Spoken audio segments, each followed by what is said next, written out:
हमारी उनके साथ जंग, उनके बकौल ऑपरेशन सिंदूर उनका अभी जारी है। इसने मजीद ये भी लिखा हुआ है कि accused doctor Umar and Muzammil were linked to several Telegram groups and had travelled to Turkey. Narendra Modi की सरबराही में भारत की अहम तरीन काबीना की कमेटी, कैबिनेट कमेटी ऑन सिक्योरिटी, उसका इजलास होता है। इस अहम तरीन इजलास के बाद एक एलामिया जारी किया जाता है और एक रेजोल्यूशन पास की जाती है। इसमें नई दिल्ली में होने वाले हमले को बाकायदा तौर पर दहशतगर्दी का हमला करार दिया गया। क्या भारत इस वक्त पाकिस्तान को बड़ा सरप्राइज देने जा रहा है? और सबसे अहम तरीन चीज ये कि भारत इस मर्तबा अपनी स्ट्रैटेजी बदलता हुआ नजर आ रहा है कि किस तरीके से उसे फॉरेन फंडिंग होती है। कतर से पैसा आता है हर साल बहुत मोटे स्तर पर, और उस यूनिवर्सिटी के अंदर 40% कश्मीरी जो मुसलमान है वो आज के समय में डॉक्टर है। यानी कि जी सीधा सीधा उन्होंने जो टर्की है इसके ऊपर इल्जामात जो हैं वो अब आयद कर दिए हैं कि जी जो लाल किले में जो धमाका हुआ है इसके कनेक्शन जो है वो टर्की से मिल रहे हैं। साथ ही भारत हम पे 4 दिन बमबारी करता रहा और छुप के ये अपने किसी सेलर वगैरह में बैठा रहा, लेकिन ये कौमी हीरो करार पा रहा है। उसी के साथ साथ कुछ लोग और भी पकड़े गए हैं जिनको के डॉक्टर बताया जा रहा है, और ये तमाम के तमाम जो है वो मुस्लिम है। अब ये इनको देखकर खैर मुझे कहीं से डॉक्टर तो नहीं लग रहा, इसलिए कि इत्तेफाक की बात है पाकिस्तान में इस तरह की शक्लों के डॉक्टर नहीं होते।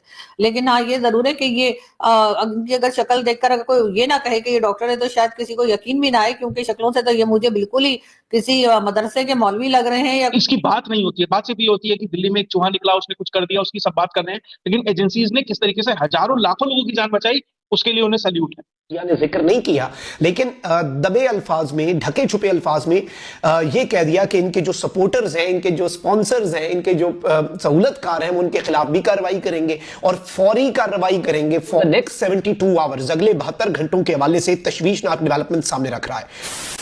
नमस्कार दोस्तों, जय हिंद। दिल्ली में लाल किले के पास धमाके के बाद अब बहुत बड़ा खुलासा हुआ है और अब इसके तार टर्की से भी जुड़ गए हैं। अब टर्की भी भारत के खिलाफ जिहादियों की ट्रेनिंग दे रहा है। दरअसल लाल किले कार धमाके के बाद कई राज्यों में पुलिस और विभिन्न सुरक्षा एजेंसियां मामले की जांच कर रही है। कई राज्यों से इस घटना से जुड़े लोगों की गिरफ्तारी हो रही है। आपको बता दें कि भारत सरकार ने भी दिल्ली में ब्लास्ट की घटना को आतंकी घटना करार दिया है। वही अब इस घटना का लिंक टर्की से भी जुड़ गया है। गिरफ्तार आतंकी और उमर जिस हैंडलर से संपर्क में थे उस हैंडलर का नाम उकासा था। उकासा कोड नेम भी हो सकता है, ऐसा एजेंसियों को शक है। गिरफ्तार आतंकी और doctor Umar Mohammad session app के जरिए हैंडलर से संपर्क में थे। हैंडलर की लोकेशन टर्की की राजधानी अंकारा की बताई जा रही है। मार्च 2022 में कुछ लोग भारत से अंकारा गए थे। शक है कि उसी दौरान उनका ब्रेन वॉश किया गया था और ये भारत में कुछ बड़ा करने का प्लान बना रहे थे, लेकिन भारतीय एजेंसी ने इन्हें पहले ही पकड़ लिया। वही ये देख पाकिस्तान की नींद हराम हो गई है और पाक मीडिया बोल रहा है कि 72 घंटों में भारत कुछ बड़ा करने वाला है। धमाकों के बाद अब भारत की जानब से जहां ऑलरेडी पाकिस्तान पर इल्जामात आयद किए जा रहे थे, तो वहीं अब तुर्की के हवाले से भी भारत ने एक नया पिंडोरा बॉक्स खोलना शुरू कर दिया है। आज भारत में एक सिक्योरिटी के हवाले से नरेंद्र मोदी ने एक हाई लेवल की मीटिंग जो थी वो चेयर की, जिसमें जो धमाके के बाद या पाकिस्तान को लेकर इस वक्त जो सूरत हाल भारतीय मीडिया बताता हुआ नजर आ रहा है, तो तमाम रिपोर्ट जो थी वो नरेंद्र मोदी को पेश की गई। लेकिन इस तमाम सूरत हाल के अंदर ऑलरेडी भारतीय मीडिया की जानब से जहां इस धमाके के बाद पहले ये जाहिर किया जाता रहा कि ये कोई सिलेंडर है जिसकी वजह से धमाका हुआ है, उसके बाद लेकिन उसके बाद फिर ये गाड़ी बनी। गाड़ी पर भी भारतीय मीडिया ने पहले कुछ ये मारुति सुजुकी कहा, उसके बाद फिर ये हुंडई बनी। अब इस तमाम सूरत हाल के अंदर एक नया थ्रेट अलर्ट जो है वो यानी कि मजीद भारतीय जो शहर हैं इनमें मजीद अब धमाकों के खतरात जाहिर किए जा रहे हैं। और इस वक्त जो इतलात सामने आ रही हैं इस हवाले से पूरे जो नई दिल्ली है, पुलिस, इसके अलावा दीगर जो सिक्योरिटी ज़राए हैं, इनको मुकम्मल तौर पर हाई अलर्ट पे कर दिया गया है और इस हवाले से सर्च ऑपरेशन भी जारी हैं। सबसे पहले जो तफसीलात इस वक्त सामने आ रही हैं, बेसिकली एक डॉक्टर को गिरफ्तार किया गया था और लिंक करते हुए पाकिस्तान के साथ ही कि ये पाकिस्तानी खुफिया एजेंसी ISI जो है इसके साथ इसका तल्लुक है। और लेकिन जैसे ही लाल किले में धमाका हुआ मेट्रो स्टेशन के गेट नंबर 1 के करीब, तो उसके बाद अब जी फर्दर जो डिटेल सामने आ रही है इसके हवाले से बताया बताया ये जा रहा है कि दिल्ली पुलिस जो है इसने एक थ्रेट अलर्ट जारी किया है। इसके हवाले से बताया ये जा रहा है कि Delhi police is searching for a red Ford EcoSport link to the Jaish Mohammad doctors terror module. अब ये तमाम चूंकि जैश मोहम्मद को लेकर भारत की जानब से ऑलरेडी ऐसे जो मुख्तलिफ किस्म के बयान सामने आ रहे हैं, तो अब बेसिकली एक रेड फोर्ट इको स्पोर्ट की एक गाड़ी बताई जा रही है, जिसके बारे में पुलिस जो है इसने एक अलर्ट जारी किया है कि बकौल भारतीय जराये के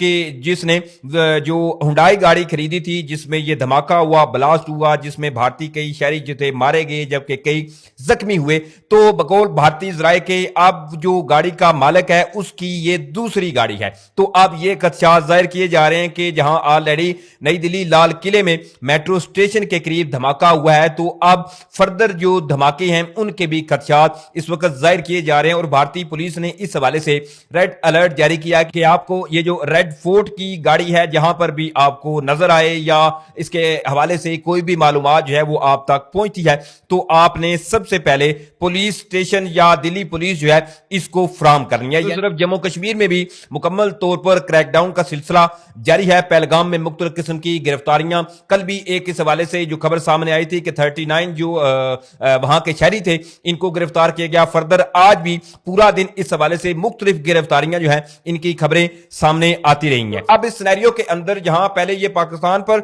सिर्फ इल्जामात भारतीय जराये या भारतीय मीडिया लगा रहे थे, अब इसमें उन्होंने टर्की को भी ब्लेम करना जो है शुरू कर दिया। यानी कि जी सीधा सीधा उन्होंने जो टर्की है इसके ऊपर इल्जामात जो हैं वो अब आयद कर दिए हैं कि जी जो लाल किले में जो धमाका हुआ है इसके कनेक्शन जो है वो टर्की से मिल रहे हैं। साथ ही इसने मजीद ये भी लिखा हुआ है कि accused doctor Umar and Muzammil were link to several Telegram groups and had travel to Turkey. यानी कि अब ये जी दावा कर रहे हैं कि जो डॉक्टर उमर है या मुजम्मल जिसको ये अक्यूज मानते हैं भारतीय जो सरकार है, तो इन्होंने जी चूंकि मुख्तलिफ इनकी ट्रैवल हिस्ट्री जो थी वो टर्की का इन्होंने ट्रैवल किया था। साथ ही ये लिखता है कि agencies are analysing mobile tower data near the Red Fort to trace their network. यानी कि अब इस हवाले से भी इनको लेकर मुख्तलिफ किस्म की जो इनकी तलाश के लिए इस हवाले से ये दावे जो है वो नजर आ रहे हैं। लेकिन ये बड़ी एक अजीबो गरीब सी सूरत हाल है, कभी पाकिस्तान पर इल्जामात आयद करते हैं तो कभी जो टर्की है इसके ऊपर इल्जामात आयद करते हैं कि जी ये बंदा फलां मुल्क गया था तो वहां से वापस आया तो ये धमाका हुआ है।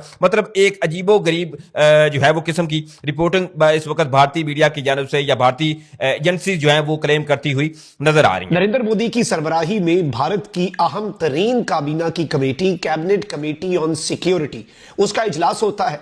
इस अहम तरीन इजलास के बाद एक एलामिया जारी किया जाता है और एक रेजोल्यूशन पास की जाती है। इसमें नई दिल्ली में होने वाले हमले को बाज़ाब्ता तौर पर दहशतगर्दी का हमला करार दिया गया है। लेकिन इस मर्तबा जो कैबिनेट कमेटी ऑन सिक्योरिटी है उसका एलामिया पहलगाम इंसिडेंट के बाद वाले एलामिये से थोड़ा सा मुख्तलिफ है। और ये जो छोटा सा डिफरेंस है ना, ये गेम चेंजर है। क्या भारत इस वक्त पाकिस्तान को बड़ा सरप्राइज देने जा रहा है? और सबसे अहम तरीन चीज ये कि भारत इस मर्तबा अपनी स्ट्रैटेजी बदलता हुआ नजर आ रहा है। इसे एनालाइज करना और वर्डिंग जो इस्तेमाल हुई है उसे समझना इस वक्त बहुत जरूरी है, क्योंकि भारत ने एक तरफ तो अपने बॉर्डर एरियाज की फजाई हुदूद बंद की है। याद रखिएगा ट्राई सर्विसेज एक्सरसाइजेस खत्म हो चुकी हैं। अब जो नोटम्स हैं वो ऑपरेशनल रीजंस की वजह से ही हैं और उसमें जो भी रीडिप्लॉयमेंट या जो भी उन्होंने करना है, तो फजाई हुदूद बंद और शहरियों के लिए एडवाइजरी जारी हो चुकी है।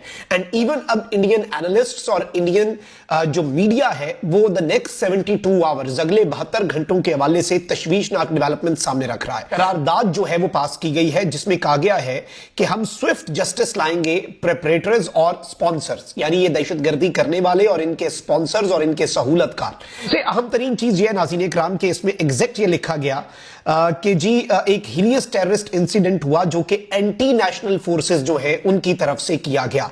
अब ये एंटी नेशनल यानी मुल्क दुश्मन फोर्सेस हैं, अब ये कौन है ये इन्होंने इसमें मेंशन नहीं किया। लेकिन सबसे अहम तरीन चीज ये है नाज़रीन इकराम कि इन्होंने कहा है कि इस पूरी सूरत हाल में अब हम इनके खिलाफ कार्रवाई करेंगे एंड विदाउट एनी डिले हम जस्टिस जो है, इंसाफ जो है वो अब होगा और सबके खिलाफ कार्रवाई होगी। और इंडिया की जीरो टॉलरेंस पॉलिसी है towards terrorism in all it's forms and manifestations.